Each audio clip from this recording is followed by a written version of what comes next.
Punctuation जो है एक ऐसा शब्द है जिसमें बहुत सारे मीनिंग छिपे हुए हैं।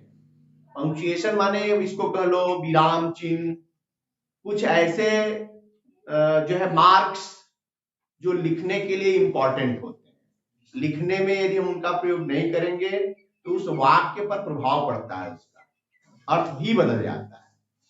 ठीक है, जैसे एक सामान्य सा एग्जाम्पल दूं, रोको मत जाने दो, ये एक सेंटेंस है। ये एक सेंटेंस है, इसमें एक कहानी कही जाती है, मत रोको मत जाने दो। उसके कहने का मतलब था रोको मत जाने दो, लेकिन इसमें वो भूल गया क्या, विराम चिन्ह लगाना भूल गया। विराम चिन्ह नहीं लगाया, कहाँ लगाना चाहिए।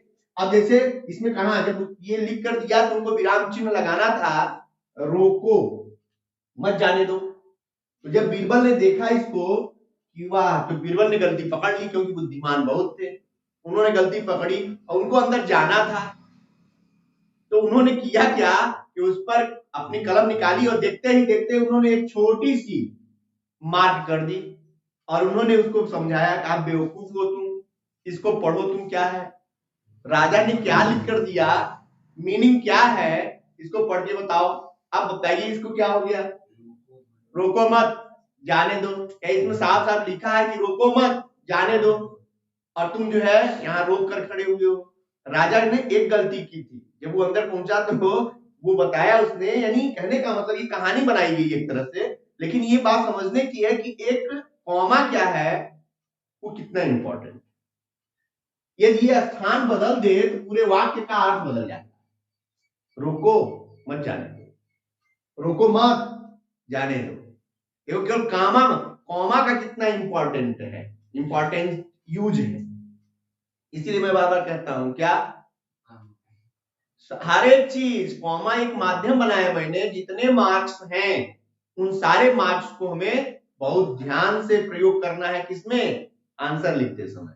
बच्चे आंसर लिख रहे होते हैं तो क्या गलतियां करते हैं, उनको जो लिखना है, जहां मार्क करना है वहां नहीं करते हैं, अलग अलग जगह पर, या वो ये समझते हैं कि इसका कोई मतलब नहीं है, फुल स्टॉप लगाना है, उससे कोई मतलब नहीं। छोटी कक्षाओं के बच्चे जब 9th वगैरह में आते हैं, अपने को ही देखो कितनी गलतियां करते रहे हो, इसका कोई मतलब ही नहीं है। अभी था दिमाग में कि इसका भी बहुत इंपॉर्टेंस है इसमें, लेकिन आप समझिए कि जो आप आंसर लिख रहे हैं उस आंसर में यदि इनका प्रयोग नहीं किया गया है तो आंसर क्या होगा, उसका पूरा अर्थ ही बदल जाएगा। अभी तो ग्रामर की बहुत सारी चीजें बतानी है आपको, उसमें देखेंगे तो बहुत जगहों पे छोटे छोटे शब्दों का प्रयोग कहां करना है, उनका स्थान बदल दिया जाए तो उनका अर्थ बदल जाता है।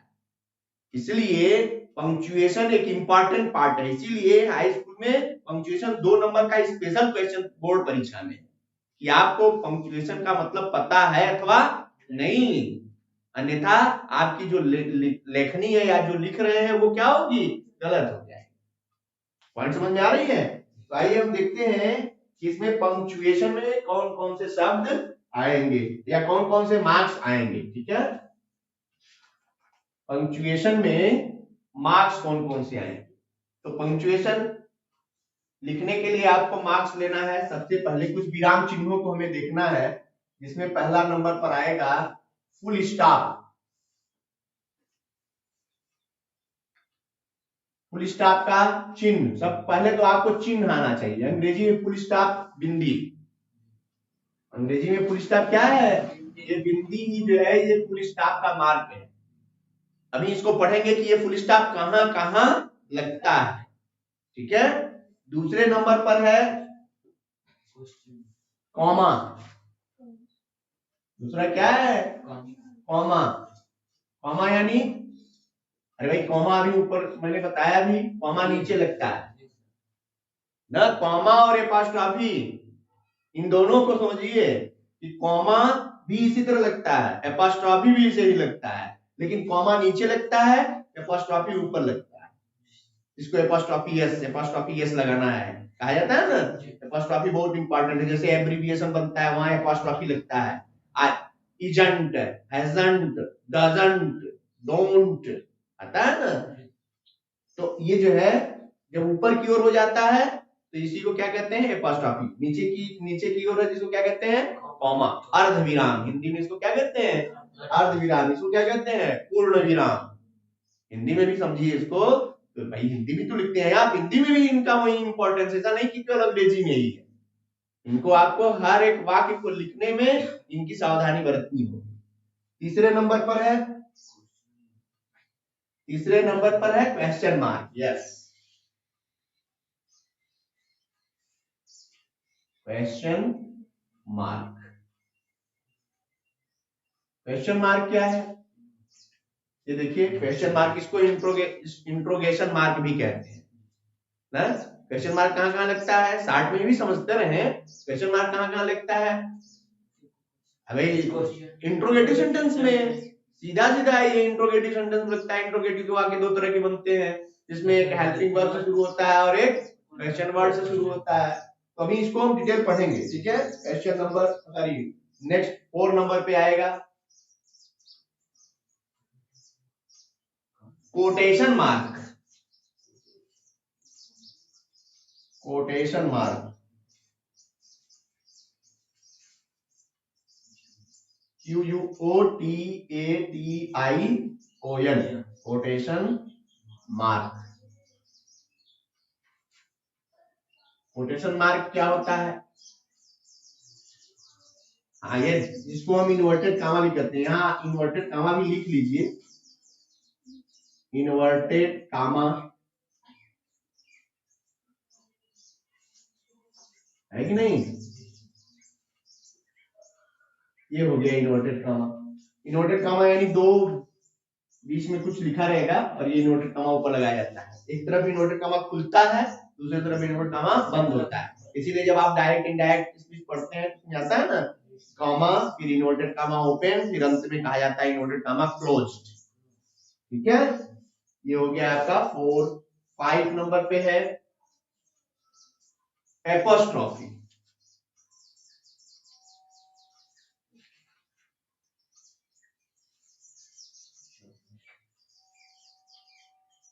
एपोस्ट्रोफी का मार्क ऊपर मैंने बताया, जैसे कॉमा नीचे होता है, एपोस्ट्रोफी का मार्क ऊपर होता है। ठीक है, मार्क बहुत ध्यान से समझिए, मार्क निशान कहां कैसे लगते हैं। ठीक है, question number 6, sorry next 6 number आएगा सेमी कॉलन। क्या आएगा, सेमी कॉलन। सेमी कॉलन क्या होते हैं, ऊपर बिंदी नीचे कॉमा का निशान, ये सेमी कॉलन है। ठीक है, और एक कॉलन भी होता है, कॉलन में दोनों बिंदियां होती हैं। चलो अभी आगे आएगा, ये अगले नंबर पर है। सेमी कॉलन हो गया, उसके बाद 7 ना, 7 नंबर पर आएगा आपका एक्सक्लेमेशन मार्क। एक्सक्लेमेशन मार्क है ना, इसमें आएगा ऊपर एक खड़ी पाई, नीचे बिंदी। फिर है 8 नंबर पर एक्सक्लेमेशन, तो जानते ही आप एक्सक्लेमेटरी सेंटेंस में और ऑप्टेटिव सेंटेंस में 2 सेंटेंसेस हैं। अभी मैं इसको डिटेल करूंगा तो समझ में आएगा आपको। ये हो गया आपका एक्सक्लेमेशन मार्क, और नेक्स्ट आएगा हाइफन। हाइफन, हाइफन माने होता है योजक चिन्ह।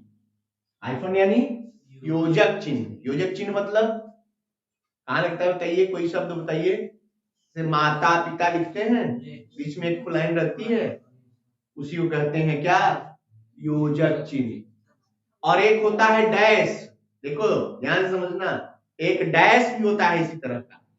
डैश अलग है, हाइफन अलग है, अभी आप नहीं जानते हो। हाइफन यानी दो शब्दों को जोड़ने के लिए जो बीच में लगता है उसको योजक चिन्ह कहते हैं। और डैश जो होता है, डैश देते हैं, जैसे आप कोई हेडिंग डालते हैं उसके आगे डैश लगा देते हैं, वो योजक चिन्ह नहीं है, डैश है। योजक चिन्ह का अभी प्रयोग बताऊंगा। जैसे आप कॉपी में लिख रहे होते हैं ना, कॉपी में लिखते लिखते यहां जाकर के जैसे ये लिखना है सिस्टर, SIS लिखे, अब आगे नहीं लिख पा रहे हैं तो यहाँ एक लाइन खींचिए और जहां से लाइन शुरू की है यहाँ TER लिखिए, तो समझने वाला समझ जाएगा कि आधा इधर है आधा इधर है। किताबों में देखते हो नहीं, कभी कभी ऐसा रहता है कि जब वहां लाइन पूरी हो गई आगे नहीं लिख पा रहे हैं तो क्या होगा, वही योजक चिन्ह लगा करके आगे लिख देंगे, यानी ये इसी का हिस्सा है, तो जोड़ के पढ़ेगा। जब भी पढ़ेंगे हम क्या पढ़ेंगे, सिस्टर पढ़ेंगे इसको, यानी इसे क्या हो गया सिस्टर, जबकि हमको पढ़ना क्या है सिस्टर, ठीक ना। तो ये जो है योजक चिन्ह किसी तरह प्रयोग किए जाते हैं। और डैश जो होता है आगे दिया भी है, डैश 9वें नंबर पर डैश ही है, DASH।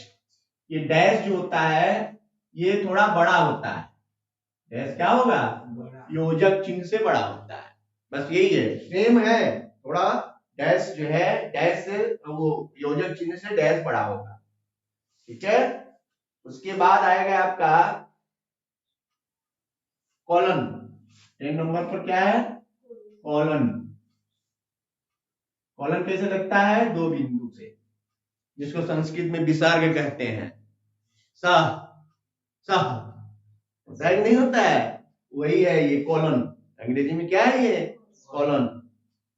नेक्स्ट आइए 11 नंबर पर क्या है, 11 नंबर पर है पैरेंथेसिस, क्या है PARENTHESES,